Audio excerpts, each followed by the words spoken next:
The presenting sponsor of OnEducation is Participate. Lately, teachers from all over have been working together to find new approaches to provide quality remote education. Participate's sister company, Participate Learning, presents United We Teach, a global gathering place for educators to share distance learning resources as we navigate these strange times. For these resources and more, visit participate.com/oneducation. And not going to solve your AAA gaming problem because an emulator still operates on the same chipset, and it's the chip that actually matters. And there's your lesson in computer architecture.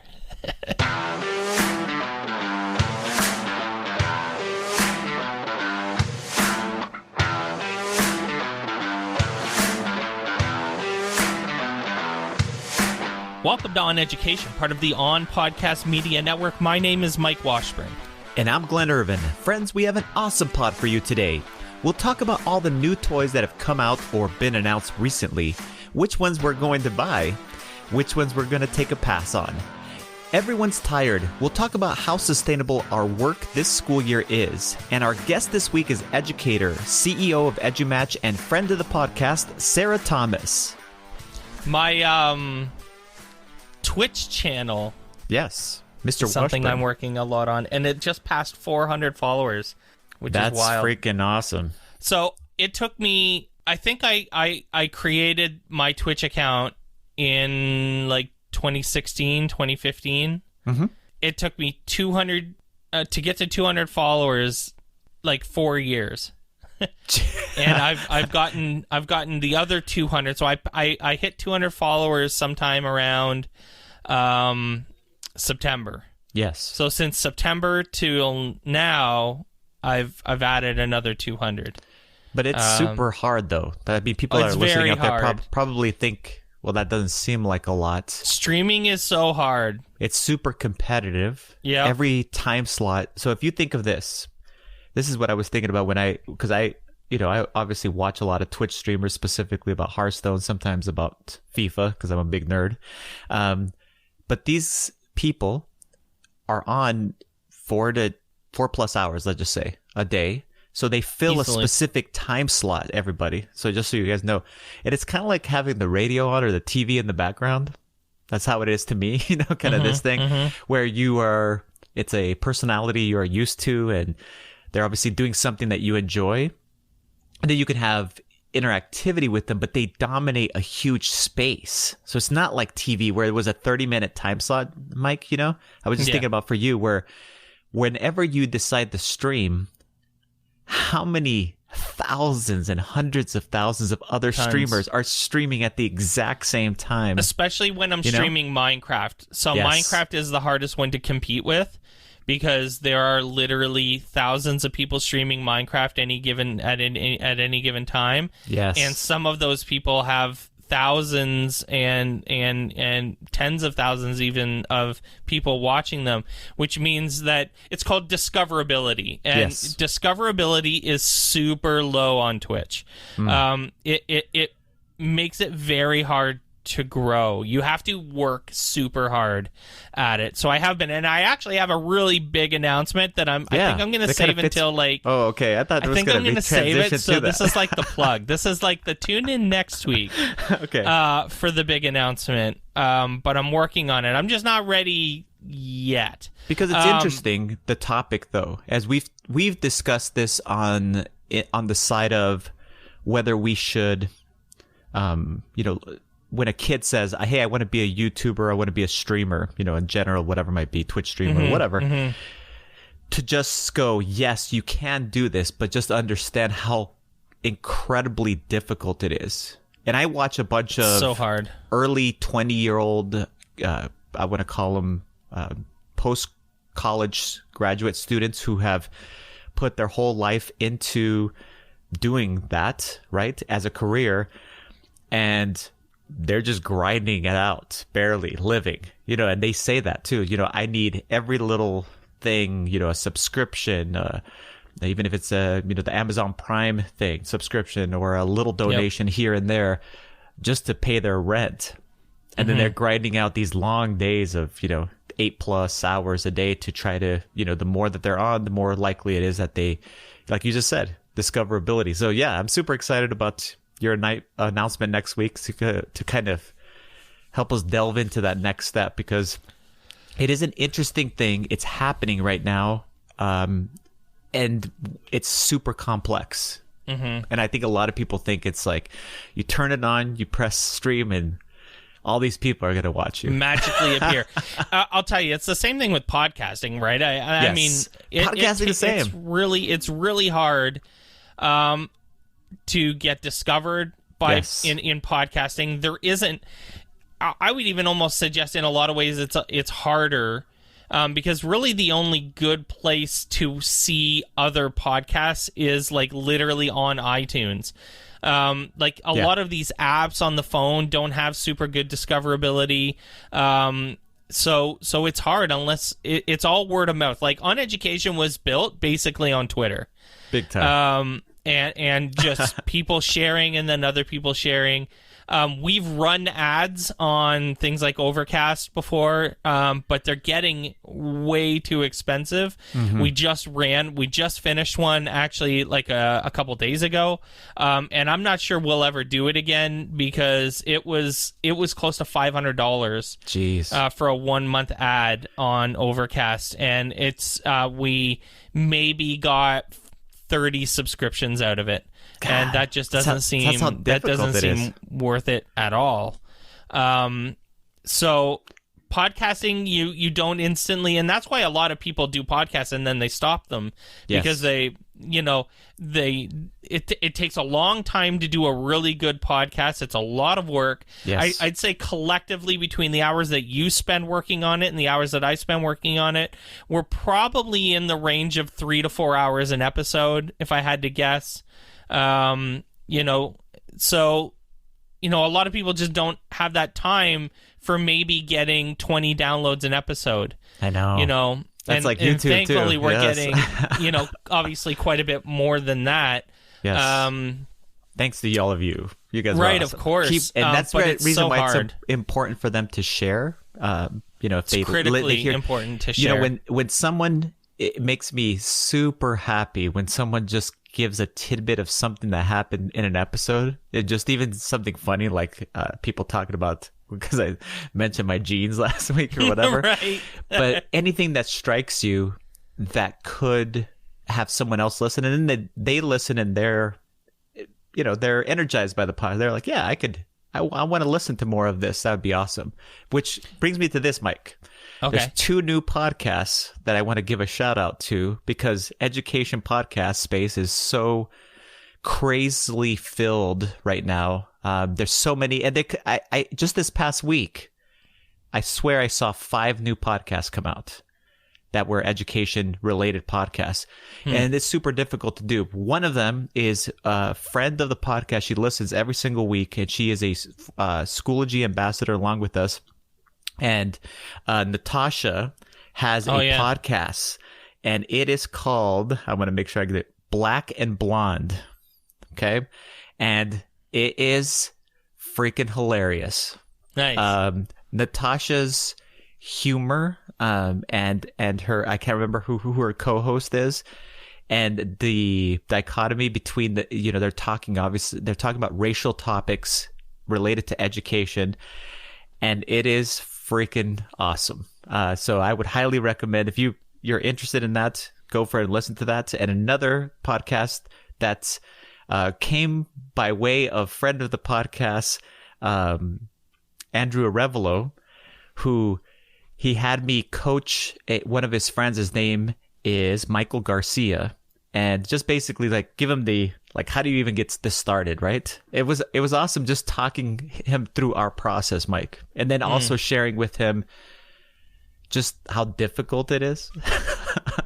And just to be ready to grind this out.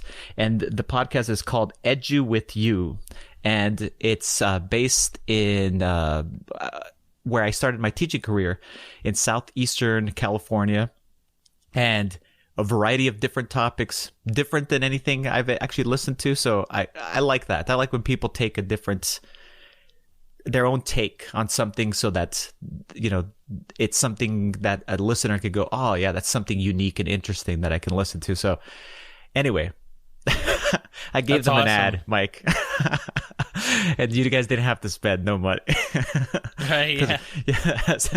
No $500 ads here. No, but you guys just keep grinding it out. Just know that, at the beginning, it just takes time to get those few listeners, and then the consistent listeners like we've had, and then those people that then, it ends up growing and growing, and we can now depend upon this pretty core group of people that no matter what we put out, they're out there listening, which is amazing. Yeah. The best piece of advice I can give to people doing streaming, to be honest, YouTube, podcasts, and part of my big announcement is related to what I'm about to say, and that's to be authentic. Yeah. To be yourself, and do what you want to do, because you'll do that better. Whatever it is that thing is. One of the things I've struggled with the last month or so is because of Twitch's low discoverability, one of the best pieces of advice for streamers is to actually have like a second or even third platform that you are doing related content on that then drives traffic to your Twitch channel. Nice. And so I obviously have a pretty good handle on how to do social, Twitter in particular, and my streaming Instagram account is actually taking off. But what I really wanted to do was YouTube. And my problem is that I was trying to do all of these things that I just wasn't good at, that weren't me. And so I not only wasn't enjoying doing it, but I wasn't even enjoying the process of building it. Yeah, that's super tough. And so I think I've finally found a bit of a solution, and so that's what I'm going to share when I'm ready to share it. But it's like that with everything. Like if you're fake on a podcast, if you're not like just your authentic self, you're not going to enjoy it, and people aren't going to enjoy it either. No. We definitely have people that, probably stop listening because we're too political, maybe, or have strong opinions, or I think for sure that's happened. Mike's voice is obnoxious, and it is what it Glenn laughs at everything. So, I mean, but at least we are exactly who we say we are. Yeah. In my opinion, and in particular, moments... me, like I just don't have the energy to be anything other than exactly what I am, and so I think it's super important. If you're doing a podcast, do it around things that you actually love and believe in, and have opinions about and want to share your voice on. Because if you don't do that, you'll burn out on it super quick, especially especially if you're grinding it out, like we're saying on wanting to be successful at it. So now you're working, 10, 15 hours a week on a podcast that you actually don't like doing because you set a precedent for being something that you're not. It was one of the first things when we realized that this was like really happening, kind of around that ISTE 2018 piece. Yes. It was like, okay, it's time to think about, how, and this was mostly like just me, I'm just talking for myself, but it was, how do I want to present myself? And how do I want to be seen out there, especially now that the sandbox is a little bit real. Yes. So, yeah, be authentic, be yourself. And that's why we talk about video games and PlayStation 5 and Xbox X, Series X, which all came out this week. Is there any one of these that you're buying? I have to You'll get buy that a Series Xbox. X, right? I have to get that Xbox. Though there's so many people and such a huge community on the PlayStation side. Yeah.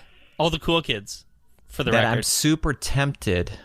Yes, you are. Because I play, for example, I play FIFA all the time. That's a huge community there. But you know what? I just have so much invested get both into my Xbox thing that just get both. Get both, and then just Well, Just then become that you guy. don't have to Have choose. both. That's what I do. I will definitely get one before I get the other. Sure. Like the Which one are you gonna PlayStation get? is more of a priority Okay. than getting an Xbox, but I'll end up getting both You'll for end up sure. both. Yeah. And I'm really excited. I'll actually, I might get multiple PlayStations because, Your kids? they're in pretty high demand Oh here. God, yeah. They're super high demand. They sell out like as soon as they come out. There's like an announcement in Walmart, and you can't buy them. Basically, No. I'm saying my kids are fighting over them in my house. Oh, that's the demand. That's the kind of. Well, they are. You're not wrong. They're in high demand everywhere. But I'm saying the that household, even elbows more get importance. thrown just to play them in the house. And so, I got it. I might need more than one, and if I want to stream anything, I need to have one in the office as well. So That makes sense. we'll see. Yes. We'll see. Oh, yeah, we'll that's see true. what You we could do. stream to the. Yeah, that's gonna be So if I super want to stream fun. something on the PlayStation 3 or PlayStation 3, Ooh, 5, old school. old school. I've got to figure all of that out. Yeah. And new MacBooks have come out Yes. And then- that have their own chips. So Interesting. I'm not sure how many people understand how, like, I think people obviously get that the processor in a computer is like the brain of the computer. Sure. But I don't think people fully understand that it is also, it defines the platform that the device operates, the ecosystem that defines the where the system operates. And so when you have, for example, an Intel chip or an AMD chip, those are a specific kind of computer architecture. That's what almost every computer is. Like every computer, every Mac even, is running in this same ecosystem, even though there's also like an operating system ecosystem on top of that, right? Between Yes, iOS and yes. Windows. Got it. The underlying ecosystem that both of those are based on is the same. It's Macs have always had Intel chips. Okay. And if you have an i7, an i5, and i3, those are Intel chips. And then some people have AMD chips, which are all running in the same kind of infrastructure ecosystem. Now, And they all like compete with each other as far as the speed, right, at which they run at. That's kind of the competitive yeah, parts. for sure. So the only difference between like that AMD Intel thing is like just the speed and price and stuff like that.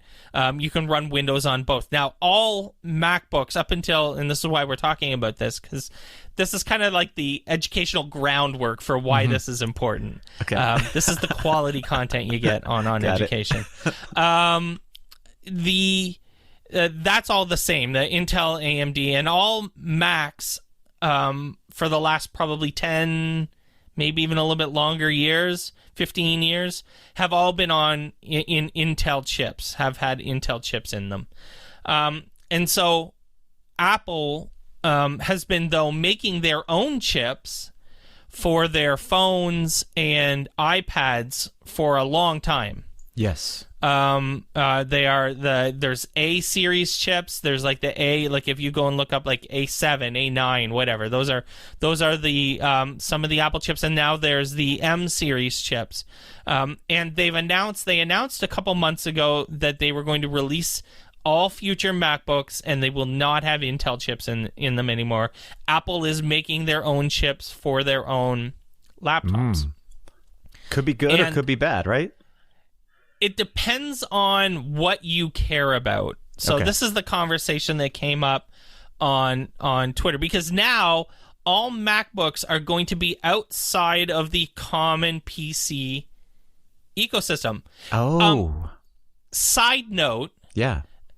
all PlayStations and Xboxes now run AMD chips. Oh. So what they did in the last few years is actually, I think with the Xbox One and the PlayStation 4, they were the first consoles that had similar chip structures as PCs had, as computers. Okay. So that was actually a really big deal for developers, because when you develop something for a computer, you can now port it to a PlayStation or an Xbox quite a bit easier. Got it. So what happened with the consoles is the opposite of what's now happening with the Macs. So this is another one of those moves by Apple. If I'm following this thing, where they always want to try to make something, whether it be a freaking adapter of some sort or whatever it might be, or now you don't get any more ports, etc., that makes it even that more unique to this whole entire environment. Instead of trying to play with the entire thing, they're not like, we're playing in our own anymore. Playground. Mm-hmm. Oh my goodness. So tell us more. If you just use your Mac and you just live in the Apple ecosystem pretty constantly, and use your computer for work stuff, and I know that Adobe has announced and has working versions of a lot of their mainline products like Photoshop and Premiere and After Effects all work on these new Macs. But that's it in some cases right now. And the biggest drawback to this is in gaming. Because again, games are made for that PC, the chip ecosystem. So not talking about the operating system, because that's a whole other layer. Yes. But what's even more critical is that PC chip ecosystem. These new MacBooks will not run on based on that current port. So what has to happen? Like, for example, Steam. Yeah. So Steam games you will not be able to play on these new MacBooks, as far as I know. I could be wrong, of course, but it's because the chipset is entirely different. It's like a whole different world now at the base level. What kind of defines the device? Because as much as we think it's that level above where it's like the operating system level, where there's like your iOS and your OS X or Mac OS, I guess they call it now, and your Windows, there's actually a more critical layer below that. There's actually a level of the pyramid below that is way more important, and the one that developers actually care about. And so this is going to force a lot of people to create ports of different things. And they're only going to do that if they care about, how much of an audience is actually going to buy those Mac. It has to, it's going to be a financial investment that is not going to be undertaken by Apple, but undertaken by... On the developer side, yes, the developer side, the stuff, the content. So they got to decide whether, like Fortnite, right? Or do we want to port Fortnite so it's compatible with these new Macs, or do we just keep it compatible with the? I actually don't know if Fortnite is compatible even with the current Macs, but like Epic, and I'll tell you, Epic ain't doing anything for Apple right now. They didn't even allow it into the. Right. The if you iTunes haven't store, heard, right? Yes.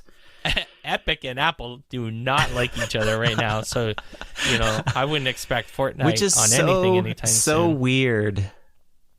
But that's so it's so weird that you would do that. But then again, it is right along the lines of what they've always done. I think Apple as a company itself, they've always wanted to play in their own space. Yeah, they don't have to play along with all these other things. So they've always been the last to, allow, like Microsoft Word. Remember that was a big old deal when finally Microsoft Word would be allowed. They made a huge deal out of it when it came out, right? It was like finally you Bill could use Gates it on a MacBook. And Steve Jobs on stage together. It was like earth shattering, right? Now that being said, these chips are super fast. Okay. Like one of the main things that they're talking about is they are incredibly fast. And the advantage for Apple is that they now control the entire process, so they can make chips that are purpose-built for Macs.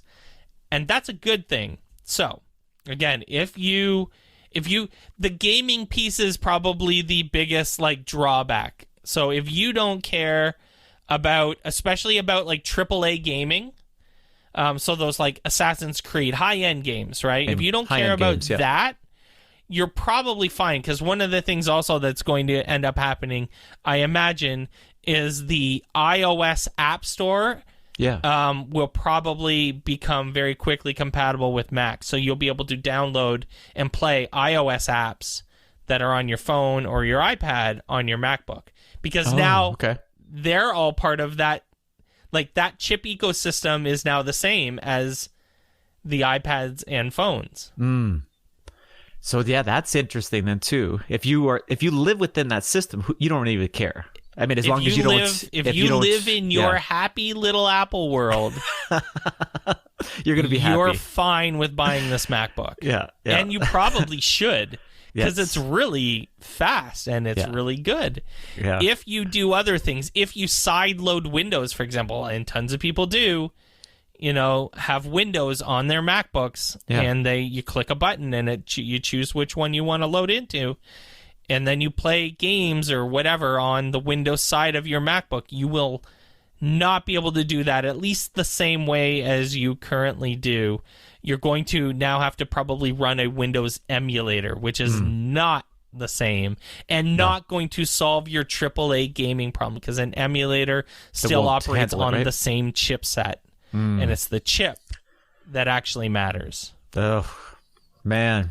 Well, and there's your lesson in computer architecture. I like the lesson, though, too, and it also brought us full circle as far as what we're used to with school districts that end up purchasing Apple devices. We end up finding out, we're like, oh, God. Someone's going to buy these things and not know what they're buying. And there's a ton of things associated with that you have to make sure that when you make that purchase, that it's going to play well with... obviously, the developer side on the educational front is going to be all the educational companies and all the software that runs on there, and whether or not, again, it plays well with those specific types of devices. So it's interesting. If you're an IT director at a school district, and you are in particular an Apple school district, yes, you're kind of getting screwed a little bit here. Because you've developed an entire system that is reliant on Macs with Intel chipsets. And any new MacBooks, because they are not making Intel Macs anymore. Wow. Like, they're cutting them off. From this point forward, yes. I believe that's correct. So any future Macs eventually, like, there's going to be a grandfather. They're going to have leftover inventory and whatever. But listen, if you're an IT person... I'd be setting aside some capital budget to go buy like a couple hundred.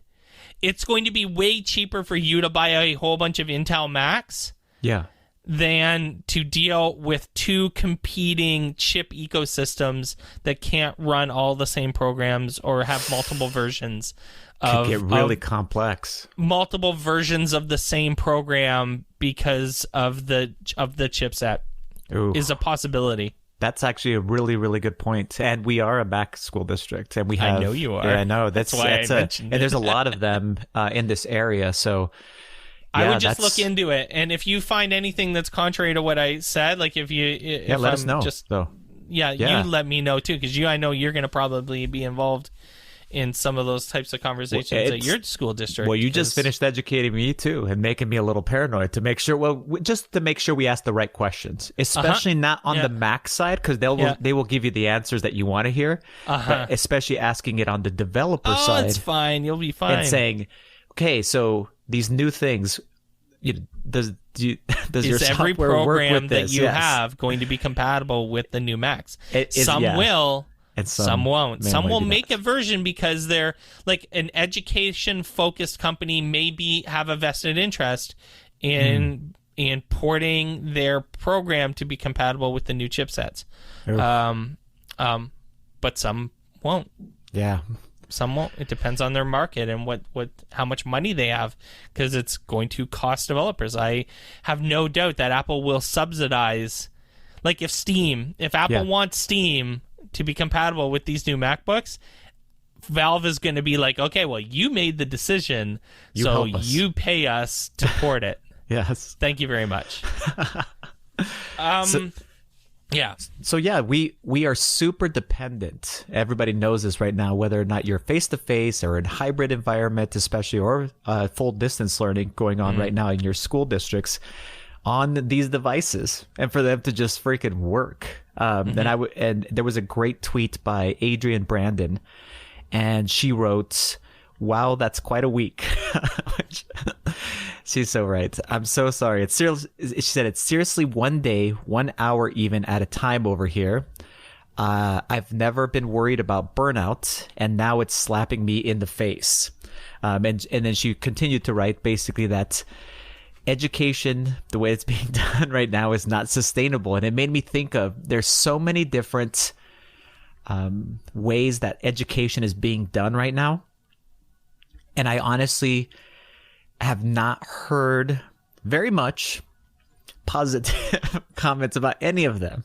And that's because all of them have been distorted. So even if you're in a face-to-face environment, you're facing the dangers, and you're completely face-to-face, and you have all your students there like you normally would with masks, etc., or maybe not with masks. I don't know. Some districts maybe don't have that policy yet. And you're thinking about, the spread of COVID throughout the country, or specifically within your state. So that's distorting everything. Hybrid environment, we've talked about it several different times, and it's not even really hybrid. It's this concurrent learning that's going on where you're teaching students in front of you and teaching students online at the exact same time. And it's super difficult, super complex, and it burns people out. Every single day feels like a week. And then, of course, we knew from the spring, as far as the reactions, that teaching in a distance learning environment is just not the same as teaching in any of these other things. And we're not really trained to do it very well. And our students never signed up to learn in this type of environment. And their parents never signed up to want to be in this environment. And so just overall, I wrote that all of these things suck, and especially that COVID sucks overall. And I don't know if, I don't know if there's an actual solution, but I do have some ideas. You want to hear one of my ideas? One of the things that I think we should do, and I don't know how this would work because, I don't think this would maybe ever happen, but maybe in the next administration. But I think we need a nationwide, or we'll call it a continent-wide stop from school, and where we get the opportunity as educators nationwide, not just like a little county here or a state here, whatever it might be, to just stop what we're doing and hit a reset button on how to move forward, especially in like a distance environment, because it looks like in the United States it's just crazy numbers are happening every single day, new records, and eventually everybody will be back where we started in March. Unfortunately, I'm sorry to tell this to everybody, but I think that we're going to head back where we're going to have to be in our homes for a certain amount of time, and we're going to be obviously distance learning. But if we put a pause and just let everyone take a breath in, and then did some actual training of like, what are some effective methods towards being able to engage our students, assess their learning, and connect with them, and make sure that that the relationships are built, and that we're checking on their mental health, like just those things that we talked about even at the beginning of this whole thing. But we really do some good training, give some solid ideas, not just the methodology, like you should do this, but we're not going to tell you how to do it because we have no idea how, but some things that have actually worked. And even if it was a week pause, Mike, and we paid all of our parents, so, a Wang style of thing, a Yang style, type of a payment, so they could just stay at home with their kids for a week while we trained. I just feel like we just are lacking, that whole thing about, a lot of people are putting that out there, the memes or just the statements of we're building the airplane. And I think maybe you've said that too, as we're flying it. Right. We went off the ledge funny. And we're piecing it all together, and we're hoping that it doesn't come crashing down into the ground. That's that's not sustainable. And I think that's what Adrian is saying here. This is the burnout is real, and the realization that each week feels like a month, and each day feels like a Monday, like I said before. It really is taxing on our teachers and on our students and our parents, administrators, and everybody in between. And a lot of it, I think, has to do with we don't know how to transition. We've said we will transition to something different, but a lot of this stuff is still being done the same. And it's because we don't know what steps to take. What are some ways, some strategies that do work? We've had all kinds of different articles and experts reach out, as far as written all kinds of different things, blog posts, etc. But we just need, how we had, how at FETC or ISTE, thousands and thousands of educators go to these places to learn the latest about all these different things and to kind of gather as a community and bring back those things to their schools. It's almost like we need a nationwide one where everybody, we all get to log into these experts and really learn from them, and then have time to apply it into our classes. So again, I don't know if that will actually ever work. Obviously, probably not. But I think that's really the only way I can see us really making some headway, because it's happening in very small pockets that they're success stories. And we need it to happen in large pockets. Right. The success needs to come in large pockets. So I don't know. What do you think about that? It's funny, the longer we go without some sort of intervention, whether that's, so they're talking in Ontario about extending the Christmas break. Yes. For a week or more. That's with genius. The logic that people are going to very stupidly get together at Christmas. That's exactly right. And then the idea would be that by the time, if you extended the holiday for another week after New Year's, so generally there's that week right after Christmas, and then if you went another week, so just a week, but you would have that 2-week window between Christmas and when you came back. So that you could demonstrate or show if you had symptoms or not. So this is like coming back on the 11th instead of the 4th of January. So most people are going to come back on the 4th of January, which seems like a really small window from that other touch point, which will be New Year's Eve on the 31st. Yes. Right? So if you waited until like the 11th or the 18th to come back, ideally, if people got infected from a family gathering or whatever, they would show symptoms and they would stay home, Yes. And if you didn't get sick, you'd be able to go back to school. And I think that that's super smart. And so, we know that district administrators, superintendents, people are listening to the podcast. Please consider that at least. Yeah, I think that's a great idea. I think it's incredibly smart to at least give yourselves a couple weeks. If you are being pressured, if they are insistent that you remain in person in some way, shape, or form, please give yourselves at least an extra week or so buffer. Come back on the 11th or the 18th instead of the 4th, which is when most, I would probably guess 98% of schools are going to come back on the 4th.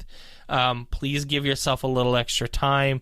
Allow symptoms to show or not show. And listen, it shouldn't be said, but anyone who's listening, don't just stay home. The world will not end if you don't see your family this Christmas. But what will end is people's lives if you do. It seems like common sense to me.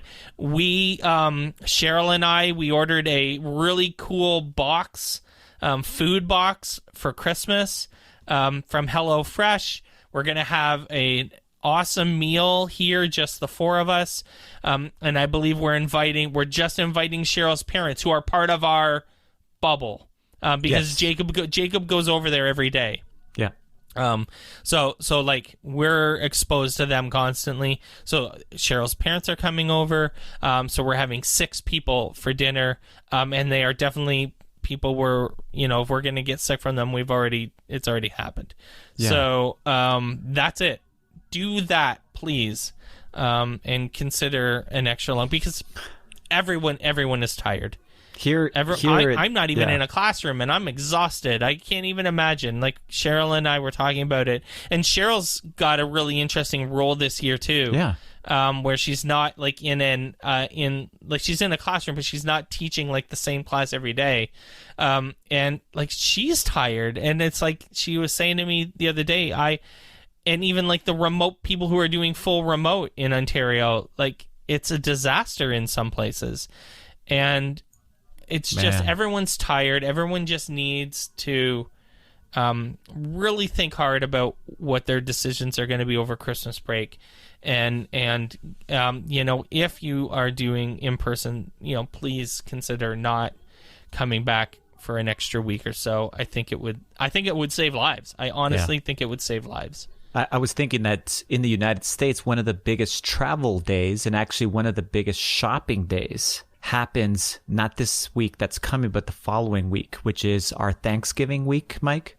And that's also our Black Friday week. And this is, again, the exact same situation what you just finished describing, but just even earlier, where we just have just people that are compelled to get together with each other because we want to, that's just part of being a human. We want to be around our family. We want to get those things. And then I was just thinking about the Black Friday shopping. Like, is that still going to happen at the rate that it's happened in the past as far as in the face-to-face environment? And if it is, that's a disaster. I'm sorry. It's a mess. There has to be ways. There's so many different ways to be able to do all of that shopping now, and it happens online. That's if you can just avoid it, and not go get that new TV or whatever and do it in a digital way, do it online, then you should go do that. And same thing as far as gathering at Thanksgiving. It's another time that we're in the United States, people travel. It's the biggest travel day in the United States, even bigger than during Christmas break.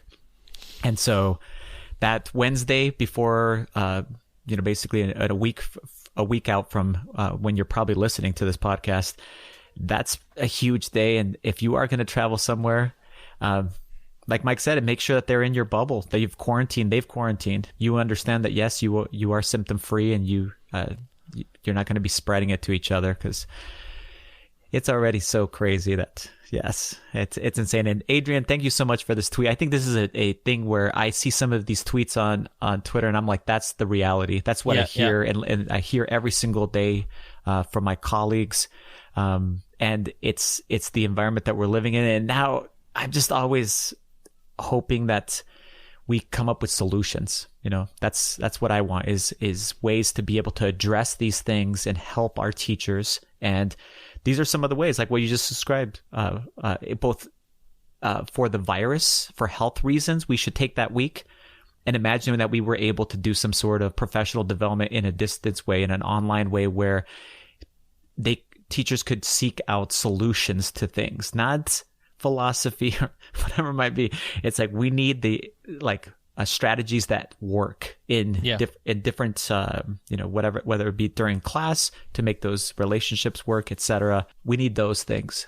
So it's a tough thing, and we knew that it was going to be. We said it. We said it this summer. It was going to be, this fall was going to be hellish, and it's definitely been that. Wash your hands, wash your face, wear a mask, stay home, save lives. Yes, I love it. That's the equation. When we come back, we had a very fun conversation with Sarah Thomas, and you don't want to miss it, so stay with us.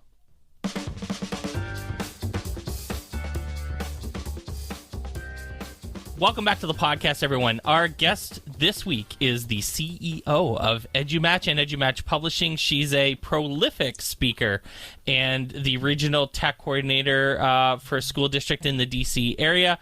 We're so excited to have back on the podcast Sarah Thomas. Welcome back. Thank you so much. I'm so excited to be back. So thank you all for having me. We were just reminiscing, like, how did we ever meet you, and then number one too, you were one of the few people that's actually have heard the episode 0 of OnEducation podcast. It's the dreaded episode. I think actually, Mike, you edited that episode, I did edit right? it. I almost threw the laptop out the damn window. Yeah. I believe he did it in GarageBand. I did it in GarageBand. Yes. Yep. It was awful. And he got such to a horrible experience. Aw. I gave that nonsense up right away. The biggest piece of like outcome of episode 0 was Mike cannot edit the podcast. Oh man. It was driving him insane right away. So we outsourced it for a few years, and now Glenn does it wonderfully, by the way. Oh, thank you. Yes, the episode 0, only about 20 people have heard it, Yes. and you are one of them. Yes. So, That's pretty- and we're that's now pretty awesome. 100. I believe that you are. This is episode 174. Wow. Oh my goodness. That. And this is the third time, Sarah, that you have actually been on the Yay. show. I actually went back in our old notes and I was like, okay, what have we actually spoke to Sarah about as far as in the past? And what topics should be hit on as far as here in the future? When you heard that first episode 0, anything that comes to mind as far as like these two guys that were like, hey, Sarah, give us some feedback. That's what I was thinking about. I was like, those people that got to listen to that, it's so long ago, it's like 2 years ago. Yeah, I Anything that remember, comes to like mind? vaguely. Yeah. I vaguely remember it, and I remember like it was cool. Like it's y'all when you talk about it, you talk about like it was trash or something, but it wasn't. I liked it, and I was like, this is cool. Y'all should keep this up. And I tell everybody about y'all, like seriously, because like podcasting is one of the things I present about, and I'm just like, yo, my friends over here, they are killing it, like from coast to coast, internationally, just doing their thing. Y'all are literally international. So I mean, like, man, but y'all are really killing the game. So I'm super proud of you. It's a lot of Thank you fun. so much. And we're Yeah, super thank you. happy to be able to welcome you back, for the third time. you. And each of the different episodes that we've had you on, as I listened back, I was like, oh, right. Friggin' Sarah. And then I saw you on the agenda for this upcoming month, and I was like, yes. That's actually really cool. 174. You were one of the first 5 episodes that you were on. So Oh boy. it's been a long haul, Mike. But, Yeah.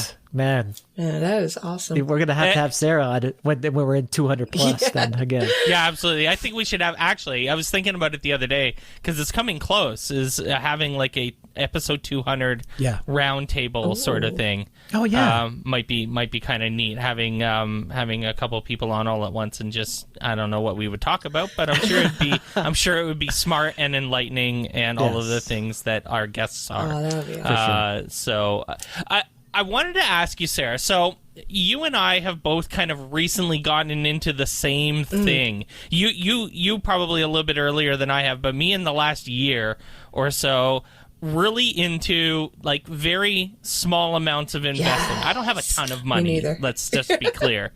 But I had just enough that I wanted to give this just a little bit of a shot now, and so I have been. I mean, I'm only working with maybe like $1,500. Like it's not a lot of money. I'm curious. Like I just got into it because I wanted to find another place to save money, and I like when numbers go up and down, and it's like a game to me, so that's why I don't put a lot of money into it, and it's just the science of it. I found these fascinating, but I'm curious what made you get into it. Why are you interested in this? Was there a drive? Like, was it a financial reason? Was it teachers don't get paid enough reason? I got to find a way to make that cake somehow, sort of thing. I'm just curious about what the driving force is for you getting into investing, because I love your reflections on it. We've chatted about it offline, and I'm just curious your thoughts on it. Well, I have to say, my impetus for getting into this, I can just credit it to one source, Zack Morris. Thank you to Zack Morris from Saved by the Bell for that episode where he put all of his teacher's money in potatoes and blew the whole stack. Yeah. No, but that was kind of like my first, I'd heard a little bit about investing, but I have to say, watching Saved by the Bell, that topic just kind of fascinated me as a kid. And I want to say, from that time on, I started looking at like the paper, looking at like the business section, and I had a passing interest, but it really got, reignited over the years. I would say over maybe the last 5 or so years is when I really started getting into it, because all of these different apps would come up, and it made it really accessible. And I have to give a huge shout out to Dr. Tatul and Toya, because I remember one day we were just like chatting about it. We were like, you do stocks, I do stocks, cool, blah, blah, blah. And he showed me Robinhood. And once he showed me Robinhood, then I got hooked. And I mean, like recently, I kind of went off the deep end, took out a loan on like my retirement money and started day trading. Oh, boy. That was very short lived because I lost most of it very quickly. But but I still have a little bit, and I'm swing trading, trying to build my portfolio back up. So, today was a good day. I know we were chatting about that offline. So it was a pretty good day. So hopefully there's more days like that to come, and maybe I'll be able to day trade again at some point. Just to be clear, is Zack Morris still trash? Zack Morris is trash. Yeah, Zack Morris is total trash. Okay. But I just wanted to be clear. Yeah, I just had to, I have to give him credit though, because he lit that fire, So When you said that, Sarah, I was like, does she mean the guy from Saved by the Bell? Yes, you She did. totally meant the guy from Saved by the Bell. Zack Yes, and she Slater did, and yes. Lisa and all of them. Yeah.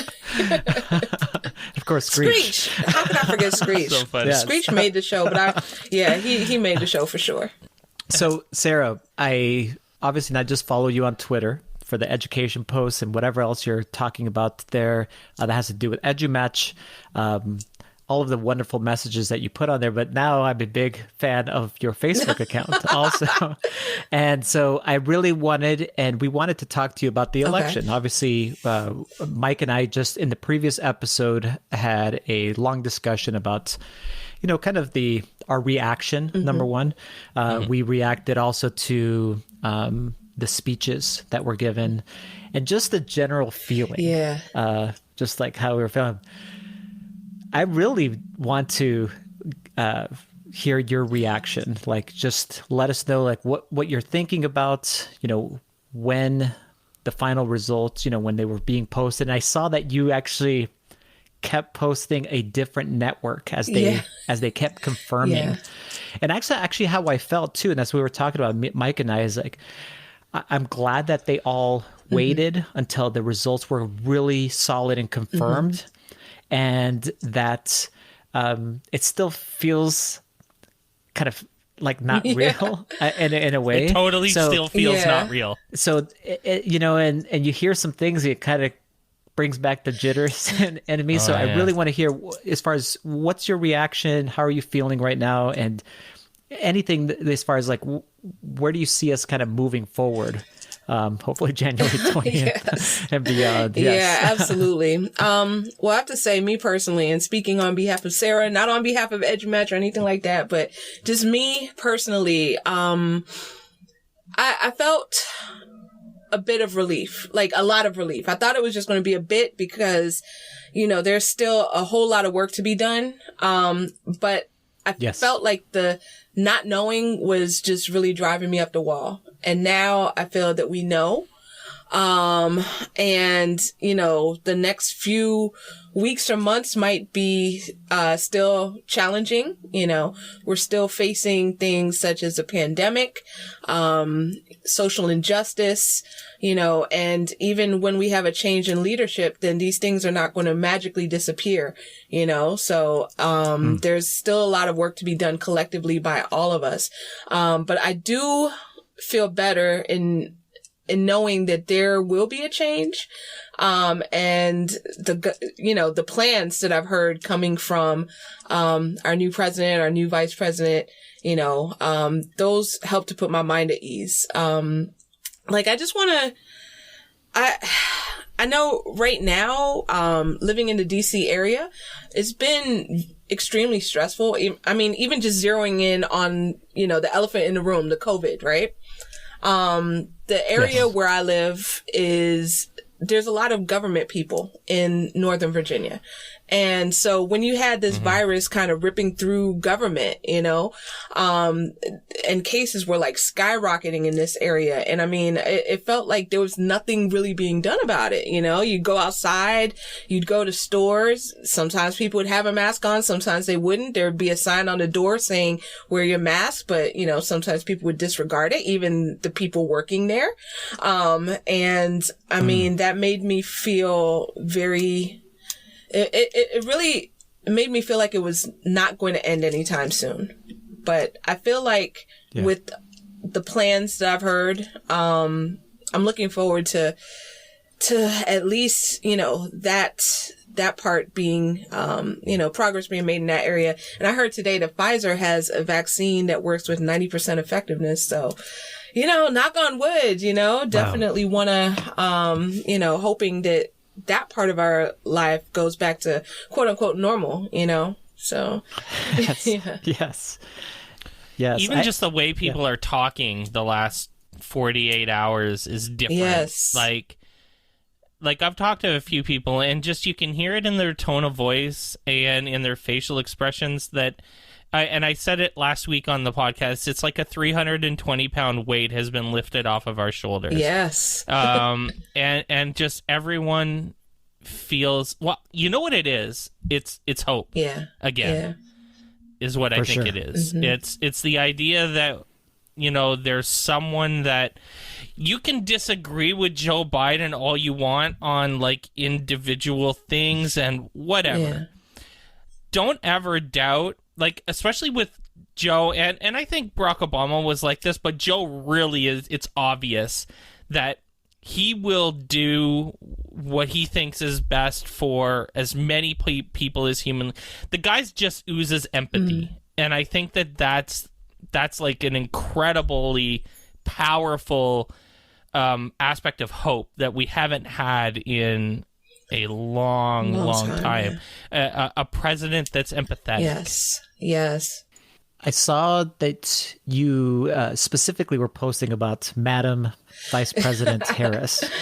And there's something, there was Barack Obama, and I saw Barack Obama the year that he was running for president the first time, and he was in La Crosse, Wisconsin, and my wife and I had barely heard of him, and we're like, and had heard a couple of his messages, speeches, obviously at the Democratic convention and those types of things. We're like, and he was running for president, obviously against Hillary Clinton. And there was something just like crazy amazing. Yeah. Even when we went there was something in the crowd where all of us just looked at each other and we're like, there's that hope that Mike is talking about, except times a million. And we wanted to be kind and do good things for each other. I don't know. I just felt like at that moment that's what we were about to do. And he brought that out in us, I believe. And that speech that Kamala Harris gave, there's something there too. And Mike was talking about it as far as on Twitter. Not only does it sound presidential, but there's again something that's, it's not only inclusive, but it's just this voice that we all need to go ahead, that we needed to hear, obviously, but also that we can have confidence in, like, moving forward. And I saw you posting about that too. So any thoughts as far as, obviously, Madam Vice President Harris to be elected? Absolutely. Her speech was amazing. Like, it brought me to tears, and it was just amazing. And I'm just super excited for everything that she expressed in that speech. One of the parts that really hit me was when she was saying that, the little girls can look at her and know that anything is possible. Just breaking so many glass ceilings in that moment. That was just incredible. I'm always super proud. I'm always yelling Bison because we're both Howard University graduates. So HU, So, but like I'm excited, for the possibility of change. You know, we need a change. You know, it's for these past 4 years for many people have been traumatic, you know, and, I mean, it's exhausting. It's exhausting. And, you know, it just feels like you can breathe a little bit. Like, speaking for me, I can breathe a little bit more after the results on Saturday. Yeah, so just crossing fingers and just, you know, praying for that positive change. Yeah. Yeah. Absolutely. So switching gears a little bit, I it's funny that this has come up when the pandemic first hit. I was actually kind of relishing the thought of staying home and not travel. I went through a bit of a He's a streak. hermit. Oh yeah, I am a hermit. I don't leave the house anymore. Ever. I'm not even being like facetious. I don't leave my house, except to go grocery shopping on Saturday morning. I am home. But I traveled a lot. Like I was on the road at least 2 weeks a month. Probably for the 6 months preceding when the pandemic started. And so when it first hit, I was like, oh, this is going to be nice. I get to kind of relax, and I hate flying, you know. And I'm telling you both, I miss it now. I miss it a lot. Like I am fine. I am dying to just kind of go somewhere. Frankly, anywhere. I don't give a damn where I go. I just kind of want to go somewhere. And so I was thinking about, you know, education conferences and kind of all we've missed, because I think one of the things about these conferences, and we hang out, I mean, like, so I'm missing my people now. I'm missing being around you and Mandy and Tisha and all these other friends. Mike Matera, I was talking to Mike Matera the other day, and I was like, dude, I just miss you so much right now, man. And it was like I'm wondering if you were busy too, like you were all over the place, and so I'm curious how it's affected you, you know, not seeing people, especially kind of this is your family. You're really close with a lot of folks, and you know, I am too, and Glenn is, and you know, what's that been like? What's that change been like? And on a level of 1 to 10, how much do you miss it? Oh, 11. Yeah. You know, I miss my peeps. Like, we missed ISTE karaoke this year. Right. See? That's what I'm saying. That is like, exactly what I'm saying. I love that. Yeah. But I feel you though. I'm right there with you. Like, everything that you said, that is everything. Like, I'm such a homebody, you know, so like the social part of it, like if you take out the ed tech conferences, I am cool with just staying here. I go out once a week usually, you know. I go out to, like, we go face to face to work on Mondays, and then on my way back I usually swing by, check on my parents, and the rest of the time I'm here, you know. But I just have to say thank goodness that this happened in 2020 and not in like 1997 with I've seen memes like that with AOL dial-up internet. Like, what would we have done, right? But now at least we have like video and stuff like that, and Voxer. That's true. But yeah, I never thought of that. Yeah, but it's, you know, it's hard, like, not being, you know, not giving your people hugs, and, you know, even when the world opens back up, then it's still going to be different, at least for a while, you know? And, but I mean, I'm excited for when the world does open up safely and it's safe to go back out. You know, I'll be grateful for any of it that comes back. Like, that's the next one is going to be a party. Yes, wherever that is, whether like the next like live ISTE or FETC in particular, like if it's FETC, like where it's nice and it's like, oh man, it's gonna be a that's all we party. can hope for. 2023 2, I ISTE suppose. 2025. I'm like, that sounds so be a far banger. away. Man, and that's the one thing that crazy. this year has taught me, like, just gratitude for the little things. Like, you know, like, who knew that on March 13th, you know, that everything, I mean, it's just done, you know? I mean, like, not done, but life as we know it would never, well, I don't want to say never, would not be the same for a long time to come, you know? So that's one of the things that this year taught me, just to be grateful for, you know, what we do have when we have it. So Yeah. Like I told you, I look back at some of the outlines from the past, and one of the first questions we asked you 2+ years ago, when you were our guest, it was about Edumatch. And what I'd like you to go ahead and tell us is kind of like an update on Edumatch, like any types of things as far as book releases that have been happening.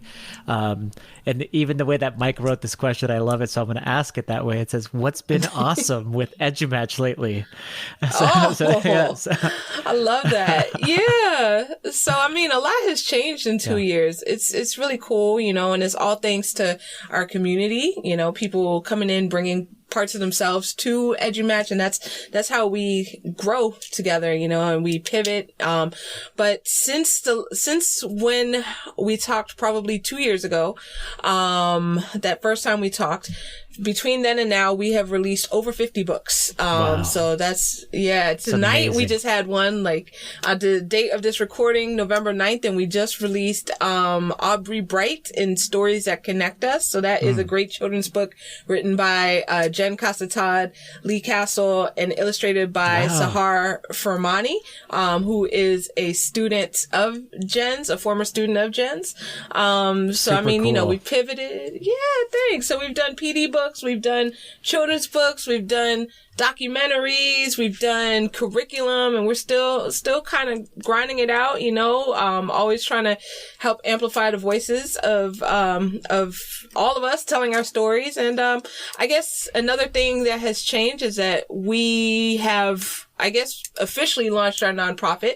We gave our very first mini grant, to Tanikia Polk, who is doing the math skills program. So that's supporting, you know, a math boot camp program that she has going on. So shout out to her. Also, Very cool. We're doing Edumatch courses and Edumatch professional learning. That is the next thing that we are rolling out. So it's coming. Heck yeah. Busy. That documentary that you're talking about, is that with Dr. Will? Is that the documentary that you were talking about? Tell us about that, because that's actually super interesting as far as that aspect of the teacher becoming an entrepreneur and combining those two fields into and what people have been doing a great job with. And in Dr. Will, I suppose in the documentary, was interviewing people that have done this successfully. Yeah.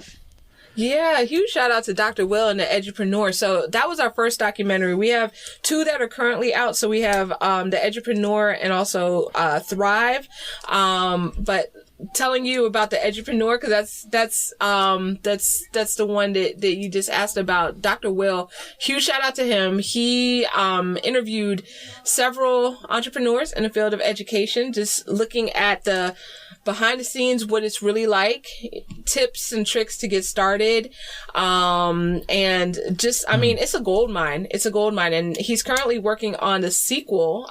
So I'm excited. The Edupreneur 2 is coming out shortly. So, definitely keep an eye out for that. Awesome. It's good stuff. Yeah. Very, very cool. So Sarah, how can people connect with you online or get to Edumatch and be able to go ahead and explore anything there? Give us some information. Yeah, totally. So, Edumatch is edumatch.org. There's edumatchpublishing.com, edumatchfoundation.org. I feel like I'm leaving some edumatchcourses.com. And on Twitter, you know, edu_match will lead you to all of the other ones. You know, you'll see the retweeted in all the branches. Me, I'm Sarah the Teacher, SarahDateechur. And that's my blogs, sarahtheteacher.com or sarahjanethomas.com. So Amazing. that's, yeah, thank you. Amazing. Sarah Thomas, thank you. Thank you so much for being an awesome supporter of the podcast. You listen to a bunch of the episodes. You always tweet when you are. She always tweets them with, yes, exactly. I'm listening to this episode. Yes, we really appreciate that. We notice it. We notice it, and we appreciate it. I smile every time I see one of those tweets because it just means you being you in our audience means a lot to us, I think. And so appreciate that so much. Appreciate all your support, and thanks so much for coming on the podcast for a third time. Thank you so much. Oh, thank you for having me, and thank you so much for all that you all do for education. Thanks for listening to OnEducation. My name is Glenn Irvin. My co-host is Mike Washburn. OnEducation is part of the On Podcast Media Network. You can listen to this show and many others by great educators like Monica Burns, Mike Matera, Tisha Richmond, and many more by visiting onpodcastmedia.com. Want to get in touch with us? Check out our website, oneducationpodcast.com. You can tweet us at oneducationpod. Mike is at Mr. Washburn on Twitter, and I can be found on Twitter at IrvSpanish. You can find us on Facebook by visiting facebook.com/oneducationpod. We're also on Instagram at OnEducationPod. If you're enjoying the show and think others would too, we would be thrilled if you shared it with them. Please leave us a rating or review in Apple Podcasts or Google Podcasts. When you leave a rating, it gives our rankings a boost. This helps others discover the show. We want to thank our presenting sponsor, Participate, for supporting us. Check out participate.com to learn more about them. Thanks as always for listening, stay awesome, and see you soon.